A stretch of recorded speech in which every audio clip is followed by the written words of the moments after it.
સત વિદ્યા મંદિર સારસા.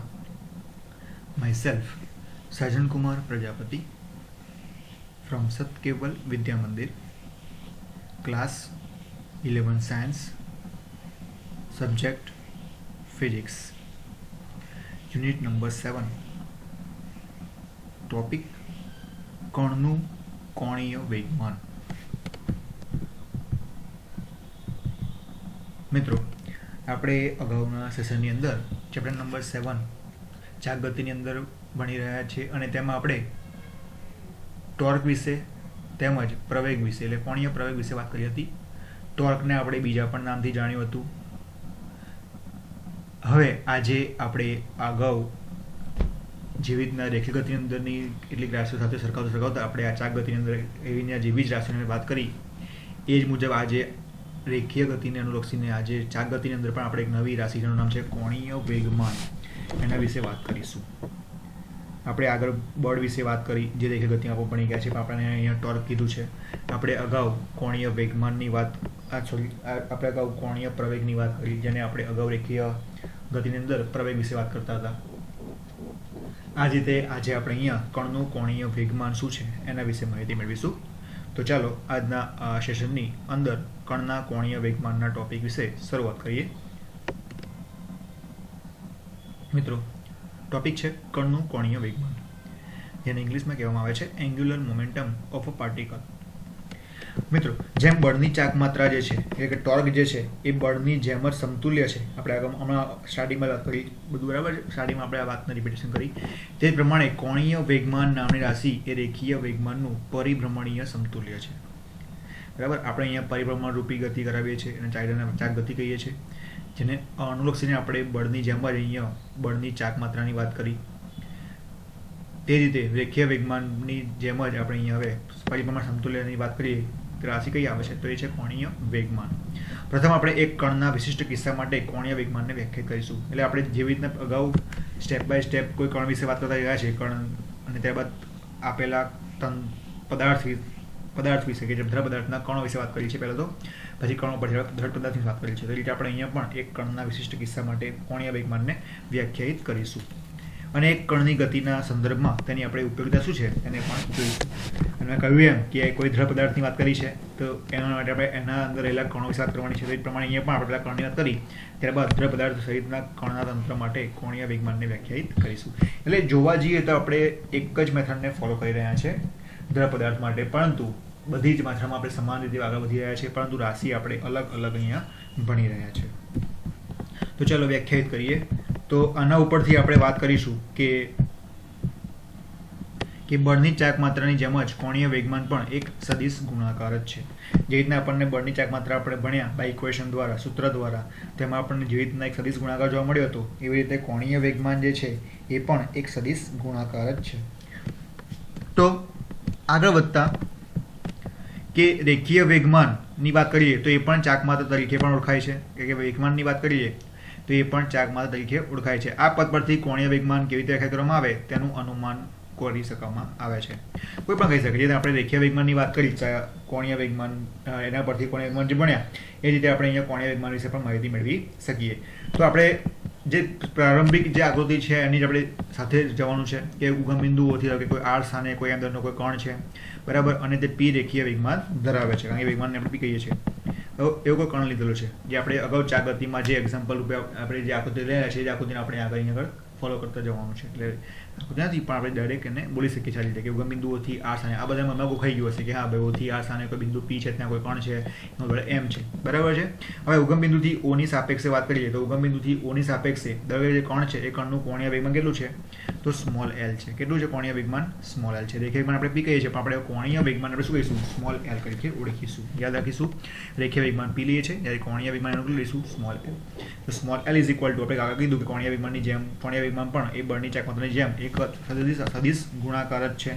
તો કોણીય વેગમાન એલ ઇઝ ઇક્વલ ટુ તો આર ક્રોસ પી, જેવી રીતે ટાઉ બરાબર આપણને આર ક્રોસ એફ મળ્યું હતું, બસ એ જ રીતે સેમ રીતે આપણે અહીંયા એલ બરાબર આર ક્રોસ પી લખીશું. અને એ રીતે આપણે ત્યાં જે રીતના એને વ્યાખ્યાયિત કર્યું હતું આકૃતિ પરથી એવું આને પણ વ્યાખ્યાયિત કરી શકીએ. જો તમને વિધાઉ આકૃતિ તમને કરીને બતાવું કે ધારો કે કોઈ બિંદુ પી પાસે કોઈ કણ છે અને એ કણ આપેલા ઉગમ બિંદુઓની સાપેક્ષે કોઈ સદિશ આર આર જેટલો રહેલો છે તો એનું કોણીય વેગમાન કેટલું તો એલ. વોટ? કારણ કે આ બંને બેને કેવા છે? લંબ છે. તો બરાબર આર ક્રોસ પી. હવે આ તો સદિશના ફોર્મમાં લખ્યું, એનું મૂલ્ય મારે લેવું છે તો આપણે સદિશ કોણીય વેગમાનનું સદિશનું મૂલ્ય કેટલું તો એલ બરાબર ડોટમાં લખવું પડે, આપણે જાણીએ છીએ તો r dot p sine theta. તો લખીશું l is equal to r dot p sine theta, જ્યાં પી જે છે આ પી શું છે તો મૂલ્ય, કોનું મૂલ્ય છે? સદિશ પી નું મૂલ્ય છે, અને થીટા છે એ આર અને પી વચ્ચેનો ખૂણો બતાવે છે. હવે આપણે જે રીતના આગળ પણ ટાઉ બરાબર આર ક્રોસ એફમાં પરપેન્ડિક્યુલર, કારણ કે બંને એકબીજાના લંબ હતા, દર્શાવ્યા હતા, બસ સેમ પ્રોસીજર આપણે અહીંયા પણ કરવાની છે. તો આ રીતે આપણે લખી શકીએ કે એલ બરાબર આર પી પરપેન્ડિક્યુલર અથવા તો આર પરપેન્ડિક્યુલર પી. તો આપણે શું બોલીશું કે જ્યાં ધારો કે આપણે આર પરપેન્ડિક્યુલર વાત કરીએ તો આર પરપેન્ડિક્યુલર શું કહેવાય તો આર પરપેન્ડિક્યુલર બરાબર આર સાઇન થીટા લીધેલું છે બરાબર. તે શું બતાવે છે તો આપણે કહી શકીએ કે ઉગમ બિંદુથી પી ની દિશામાં, કારણ કે ઉગમ બિંદુથી આર ની વાત કરીએ તો આર ની સાથે જતા બિંદુ કોણ છે? જગ્યા કોણ છે? પી બિંદુ છે.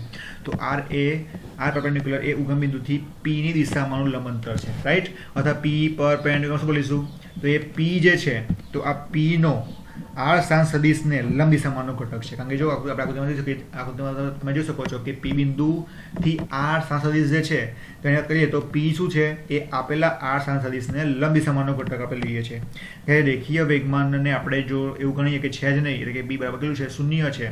તો જો કોઈ કણ ઉગમ બિંદુ પર હોય, મતલબ કે કોઈ કણ જો હવે પી બિંદુ પર હશે ત્યારે નહીં, પણ જો એ કણ જો ધારો કે જે વચ્ચે આપણે ઊભી રેખા દોરતા હતા, હવે આપણે કોઈ કણ લીધો હોય તો ઓબ્વિયસલી કોઈ સ્થાન સદિશ લેવાનો પ્રશ્ન ઉભો થતો નથી. દેટ મીન્સ કે આર કેવું મળશે? સ્થાન સદિશ શૂન્ય મળશે, અને આર શૂન્ય મળે બરાબર છે. અથવા જો પીની દિશામાંના ઉગમ બિંદુમાંથી પસાર થતી હોય અથવા તો રેખીય વેગમાન છે એ આપણને ઉગમ બિંદુ પર જ મળતું હોય તો ઓબ્વિયસલી આર અને પી વચ્ચે કોઈ ખૂણો બનવાનો નથી. એ પણ કહી શકાય પી બિંદુ તો છે જ, પણ રેખીય વેગમાન આપણે જો ઉગમ બિંદુ પર લઈએ તો પણ કોઈ થીટા બનશે નહીં.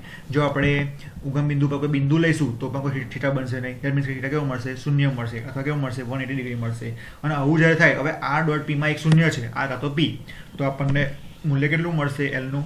કારણ કે L R dot P R cross P છે તો આપણને એલ કેટલું મળશે? શૂન્ય જોવા મળે છે. કોણીય વેગમાન શૂન્ય થાય. એટલે તમને પ્રશ્ન પૂછે 2 માર્ક્સમાં, અને પછી તમે જો વિચારી શકો છો કે કોણીય વેગમાન શૂન્ય ક્યારે થાય, તો આપણે 2 અલગ અલગ શરતો હોઈ શકે. ધારો કે કોઈ બિંદુ છે એ ક્યાં છે? ઉગમ બિંદુ પર જ છે, એટલે કે કોઈ કણ જે છે ક્યાં છે? ઉગમ બિંદુ પર લીધો છે. અથવા તમને એવું પણ કહેવામાં આવે કે આપેલા કણનું વેગમાનનું મૂલ્ય એ આપેલા દિશામાંના ઉગમ બિંદુમાંથી, એટલે કે જે સૂર્યરેખા છે એમાંથી પસાર થતું હોય તો આપણને આર અને પી વચ્ચે કોઈ ખૂણો બનવાનો નથી. ખૂણો ના મળે, અથવા કે ખૂણો કેવો મળે? 0 મળે, કાં તો 180 ડિગ્રી મળે, રાઈટ? ભ્રમણ કરતો કરતો પાછું ત્યાં આવી ગયા, ધારો કે બિંદુ પાસે પરપેન્ડિક્યુલર આપણે કોઈ લીધો હોય અને કણ ભ્રમણ કરતો કરતો ક્યાં આવી જાય? પાછો ઉગમ બિંદુ પર આવી જાય તો 180 ડિગ્રી મળે.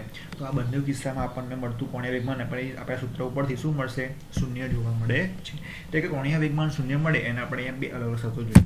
એ કયા કિસ્સામાં આપણને શૂન્ય મળી શકે? તો આપણને અહીંયા અલગ અલગ આ 2 કિસ્સામાં કોણીય વેગમાનનું મૂલ્ય શૂન્ય મળી શકે, રાઈટ? ખ્યાલ આવે છે નથી આવતો? દેટ મીન્સ કે ભૌતિક રાશિઓ જે છે એ બળની ચાક માત્રા અને કોણીય વેગમાન તેનો વચ્ચે મહત્વપૂર્ણ સંબંધ ધરાવે છે. એટલે કે આપણી જે ભૌતિક રાશિઓ કઈ, એક તો બળ ની ચાક માત્રા એટલે કે શું? ટોર્ક, અને કોણીય વેગમાન એટલે શું? ટાઉ. બંનેમાં આપણને સિમિલરતા જોવા મળી, જે આપણે આગળ પણ સાબિત કરી ચૂક્યા છે ટોર્કમાં, એ વસ્તુ આપણે અહીંયા વેગમાનમાં જોયું. હવે વેગમાન નહીં બોલીશું, બોલીશું કોણીય વેગમાન બોલીશું. તો બંનેમાં સમાનતા જોવા મળે છે, અને બંને વચ્ચે મહત્વપૂર્ણ સંબંધ પણ છે. તે બળની ચાક માત્રા એટલે કે બળ, કોણીય વેગમાન એટલે કે રેખીય વેગમાન વચ્ચેના સંબંધનો પરિભ્રમણીય સમતુલ્ય છે. કારણ કે આ બંને કેવા છે? પરિભ્રમણીય, ઊંચા ગતિ માટે મળે છે એટલા માટે. તો એક કણના સંદર્ભમાં આપણે કોઈ કણની વાત કરીએ અને એ કણની સંદર્ભમાં આપણે કોઈ આવો સંબંધ તારવવો હોય કે સમય સાપેક્ષે એલ બરાબર આર ક્રોસ પી જે મળ્યું, અમારે વિકલન કરવું છે તો વિકલન કરીએ. તો એલ બરાબર આર ક્રોસ પી, વિકલન કરતા વધારે આવડી જવું જોઈએ. ચલો એલ બરાબર આર ક્રોસ પી, તો ડીએલ બરાબર એટલે ડાબી સાઈડ અને જમણી સાઈડ શું કરતા? સમય સાપેક્ષે વિકલન કરતા. D L by D T is equal to D by D T of R cross પી.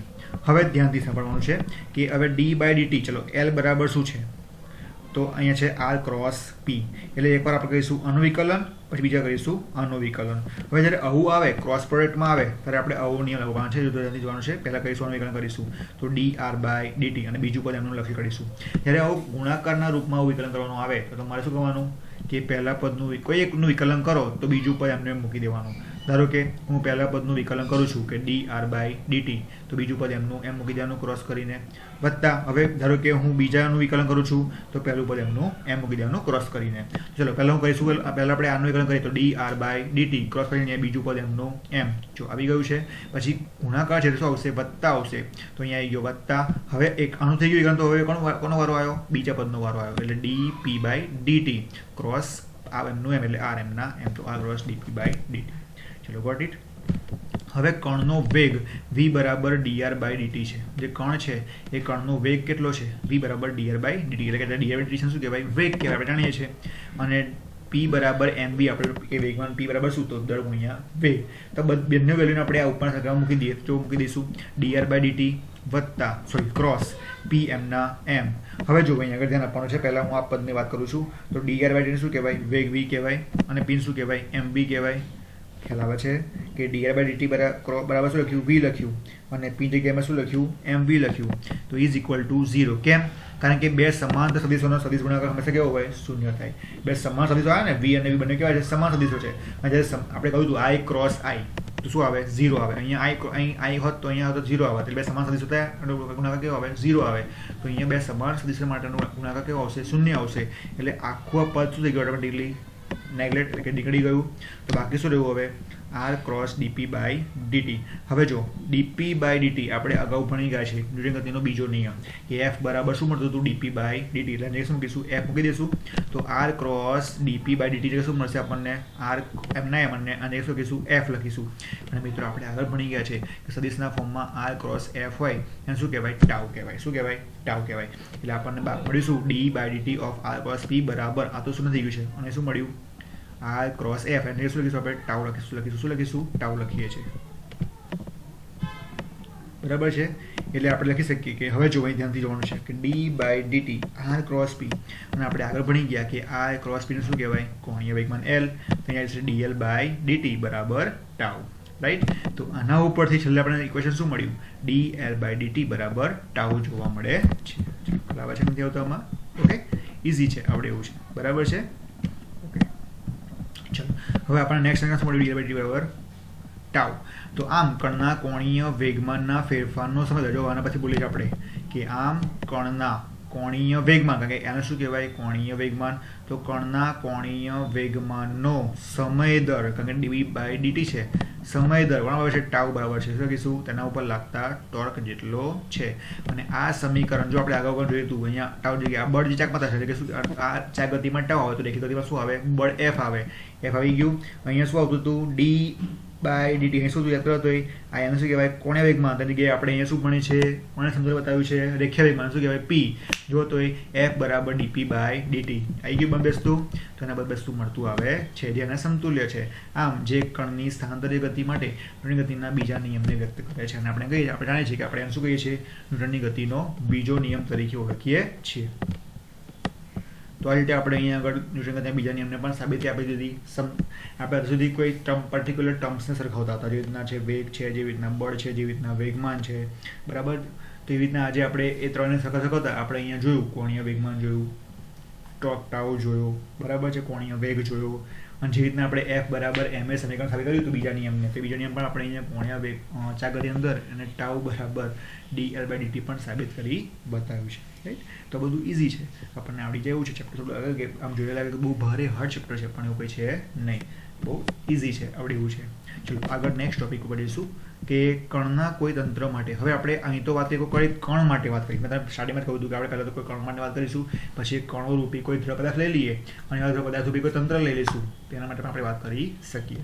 તો જો હવે કણ પરથી સીધા આવી ગયા તંત્ર પર. જે આપણે વસ્તુ કણ માટે કરી છે, હવે એવી જ વાત આપણે સેમ તંત્ર માટે કરવાની રહેશે.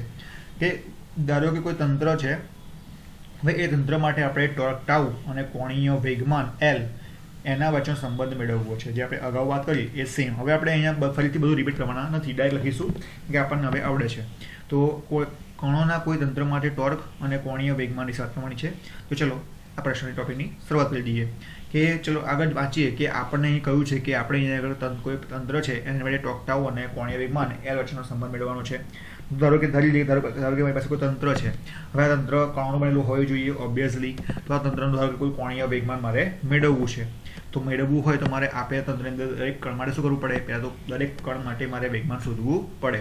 દરેક કણ માટે વેગમાન શોધી કાઢું, પછી દરેક કણમાં શું કરું? વેગમાનનો શું કરું? સદી સરળો કરું તો મને તંત્રનું કુલ વેગમાન મળી જાય. ખબર છે શું કહું છું? બસ આપણે આવી રીતના વાત કરીશું કે આપણે આવું અગાઉ પણ કેટલી વાર કહી ચૂક્યા છે કે ધારો કે આપેલ બિંદુને અનુલક્ષીને કણના તંત્રનું કુલ કોણીય વેગમાન મેળવવું છે, તો મારે શું કરવું પડશે? કણના પ્રત્યેક કણ માટે તંત્રના પ્રત્યેક કણનું કોણીય વેગમાનનો સદી સરવાળો કરવો પડશે. સદી સરવાળો મારે કરવો પડે. તો કરી દઈએ. ધારો કે તંત્ર છે એનો સદી સરવાળો કરીએ તો કુલ L બરાબર શું મળે? L1 વત્તા L2 વત્તા ડોટ વત્તા Ln, એટલે કે પ્રારંભિક કણનું વેગમાન, દ્વિતીય કણનું વેગમાન વત્તા n કણનું વેગમાન. એનો સદી સરવાળાનો ફોર્મ્યુલા લખો. શું લખવું પડે મારે? સિગ્મા i બરાબર 1 to n L into i. ધારો કે i મો કણ જે છે એનું કોણીય વેગમાન કેટલું મળતું? Li બરાબર આ વસ્તુ મુજબ તો ri ક્રોસ pi વડે દર્શાવવામાં આવે છે. જ્યાં ri શું બતાવે છે? આપણે જાણીએ છીએ કે આપેલ ઉગમ બિંદુની સંદર્ભમાં આઈમો જે કણ હશે એનો સ્થાન સદિશ છે. કે આપણી જે આકૃતિ છે એમાં ધારો કે કોઈ કણ કયો છે? આઈમો કણ છે. એનું ઉગમ બિંદુથી અંતર કેટલું છે? ri જેટલું છે, રાઈટ. અને pi શું છે? તો mi ઇન્ટુ vi, એટલે કે કણનું જે i m ઇન્ટુ કોણ આઈમો કણ જે છે એનું દળ અને એનો વેગનું ગુણાકાર છે, એવું કહી શકીએ, રાઈટ. આપણે કણોના કોઈ એક તંત્રના કુલ કોણીય વેગમાનને નીચે મુજબ લખી શકીએ છીએ કે કોઈ તંત્ર હોય એનું કુલ કોણીય વેગમાન લઈએ તો આપણે લખી શકીએ capital L is equal to sigma of Li. i કણ રહેલા છે એવું કહી શકાય. Is equal to sigma of i અને L જગ્યાએ શું આવે? ri cross pi. r cross t મુજબ, બરાબર. ri cross pi. ઓકે. આ એકાકી કણના કોણીય વેગમાનની વ્યાખ્યા સમીકરણ નંબર 7.25 એ આપણે જોયું એના માટેની વ્યાખ્યા રજૂ કરી શકાય. આમ આપણે 7. નંબર 23 અને 7.25b એટલે કે આ ઇક્વેશન અને 7.23 નંબરનું જે ઇક્વેશન જે છે એના પરથી આપણે ફલીભૂત કરી શકીએ કે આના પરથી આપણને સૂત્ર શું મળશે? તો આપણે અગાઉ જ જોયું છે કે dl/dt બરાબર શું મળે? કે આનું આપણે વિકલન કરીએ તો dl/dt બરાબર d/dt ઓફ શું મળે? Sigma li. અને સિગ્મા li કેટલો છે? Sigma of ri cross pi એટલો છે, બરાબર. અને આપણે જાણીએ છીએ કે સિગ્મા ri ક્રોસ pi ઇક્વેશનમાં 7.23 આપણે શું કરતા હતા? ટાઉ કહેતા હતા કે r ક્રોસ pi શું કહેવાય? ટાઉ. અને શું લખીશું? સિગ્મા ઓફ ટાઉ i, કે i માં કણનું કોણીય આઈમાં કણનું ટોર્કનું મૂલ્ય, રાઈટ. જે આપણે આગળના સમીકરણમાં 7.23 નંબરમાં આપણે જોઈ ચૂક્યા છે. તો આ રીતે આપણે ઇક્વેશન મળી જાય કે કુલ કણનું કોણીય વેગમાનનું મૂલ્ય કેટલું? તો dl/dt is equal to sigma i of ti જેટલું જોવા મળે છે. હવે આ તો આઈમાં કણની વાત કરી કે આઈમાં કણ પર લાગતું ટોર્ક છે. તો આઈમાં કણ પર લાગતું ટોર્કનું મૂલ્ય કેટલું? તો ટાઉ i બરાબર r ક્રોસ f મુજબ ri ક્રોસ fi. આમ આઈમાં કણ પર લાગતું બળ કેટલું છે? fi જેટલું છે. અને જે r શું બતાવે છે? આઈમાં કણનું સ્થાનનું મૂલ્ય ક્યાંથી? ઉગમ બિંદુથી, રાઈટ. હવે ધારો કે fi એ કણ પર લાગતા બાહ્ય બળ જે વાત કરીએ તો fi એક્સટર્નલ લખ્યું છે. એક્સટર્નલ એટલે બાહ્ય બળ. અને તંત્રના બીજા કણો દ્વારા લગતા એકબીજા પર લાગતા આંતરિક બળો જેને આપણે fi ઇન્ટર્નલ એટલે કે આંતરિક બળો કહેવાય, રાઈટ. કે બાહ્ય બળ લાગે છે તે આપેલા કણો ઉપર અને આપેલા કણો જે છે એકબીજા પર લગાડે છે આંતરિક બળ, એને આપણે કહી દઈએ fi ઇન્ટર્નલ. એમાં સદી સરવાળો છે. આથી આપણે કે જે fi બળ છે એ fi બળ બે બળનો સરવાળો છે. કયા કયા? એક તો આંતરિક બળ જે કણો અંદર એકબીજા ઉપર લગાડે છે તે, અને એક બાહ્ય બળ જે બાહ્ય બળ લાગે છે તે, જેને આપણે fi એક્સટર્નલ તરીકે ઓળખીએ છીએ. એનો ફાળો છે. આથી આપણે કુલ ટોર્કમાં બાહ્ય અને આંતરિક બળના ફાળાને જુદા પાડી શકીએ છીએ. આપણે જુદા લખી શકીએ કે ટાઉ બરાબર સિગ્મા i, ટાઉ i બરાબર સિગ્મા ri ક્રોસ fi. અને ટાઉ બરાબર શું છે? ટાઉ એક્સટર્નલ છે, ટાઉ ઇન્ટરનલ છે. તો ટાઉ એક્સટર્નલ બરાબર શું લખીશું? Sigma i of ri cross fi. પણ અહીંયા fi કયું લખીશું? હવે એક્સટર્નલ છે, લખીશું એક્સટર્નલ. સેમ અહીંયા f બરાબર શું આવશે? fi ઇન્ટરનલ લખી શકીએ છીએ. તો આપણે આ ન્યૂટનની ગતિના માત્ર ત્રીજો નિયમ જે છે કે તંત્રના કોઈ પણ બે કણો વચ્ચે લાગતા બળો એ સમાન અને કેવા હોય છે? વિરુદ્ધ દિશામાં જોવા મળે છે. તે જ નહીં પરંતુ આ બળો તે બંને કણોને જોડતી રેખાની દિશામાં જ જોવા મળે છે તેમ પણ ધારેલું છે. એટલે આપણે જે ત્રીજા નિયમ આપણે ભણ્યા હતા એના જેવું જ, પરંતુ એટલું તો નહીં જ, પણ નથી વધારે કે શું કે આ કણો જે છે એ બંને આ જે બંને બળો મળ્યા એ બંને બળો એ કણોને જોડતી રેખાની દિશામાં જ જોવા મળે છે તેમ પણ આપણે ધારેલું છે. આમ આ કિસ્સામાં તંત્ર પરના કુલ ટોર્કમાં આંતરિક બળનો ફાળો કેવો છે? શૂન્ય છે. કારણ કે પ્રત્યેક ક્રિયા પ્રતિક્રિયા યુગમાં બળોની જોડથી પરિણમતું ટોર્ક શૂન્ય મળે. કારણ કે બળ યુગમાંની વાત કરીએ તો આપણને બળ કેવું મળે? શૂન્ય મળે. માટે અંદર આંતરિક બળો જે એકબીજા પર લાગે છે તેનું મૂલ્ય કેવું હશે? શૂન્ય હશે. માટે ટાઉ ઇન્ટરનલ બરાબર 0. તો માત્ર ટાઉ કેવું મળશે? ટાઉ એક્સટર્નલ મળશે. કારણ કે આપણને બાહ્ય બળ જોવા મળશે, આંતરિક બળ જોવા મળતું નથી, જે આપણે આના ઉપરથી કહી શકીએ છીએ. આમ ટાઉ બરાબર માત્ર શું મળ્યું? Sigma i. ટાઉ i હોવાથી આપણે dl/dt બરાબર શું લખી શકીએ? Tau external. આમ કોઈ એક બિંદુની સાપેક્ષે આપણે વાત કરીએ તો કણના કોઈ એક તંત્ર પરના કુલ કોણીય વેગમાનના સમય સાથે ફેરફારનો દર એ આ બિંદુની સાપેક્ષ તંત્ર પર લાગતા બાહ્ય ટોર્ક કે બાહ્ય બળથી ઉદ્ભવતા ટોર્ક બરાબર જ મળે છે. કારણ કે આપણને આંતરિક બળ અથવા આંતરિક ટોર્ક કેવું મળ્યું? શૂન્ય મળ્યું. આ સમીકરણ નંબર લાસ્ટ આપણે સાબિત કર્યું એ સમીકરણ નંબર ટાઉનું મૂલ્ય છે r ક્રોસ f. એના એકાકી કણના કિસ્સામાં કણના તંત્રનું માત્ર ને માત્ર વ્યાપકીકરણ એટલે કે એક સાદા સિમ્પલ ઇક્વેશન તરીકે આપણને જોવા મળે છે. નોંધો કે જ્યારે આપણી પાસે ફક્ત એક જ કણ હોય ત્યારે કોઈ પણ આંતરિક બળો કે ટોર્ક હોતા નથી. કોઈ એક કણની વાત કરીએ ત્યારે, બરાબર છે. માટે dp/dt બરાબર શું મળશે? એફ એક્સટર્નલ નું ચાક ગતિના સમીકરણ જેવું જ આપણને બંને વસ્તુ મળે છે.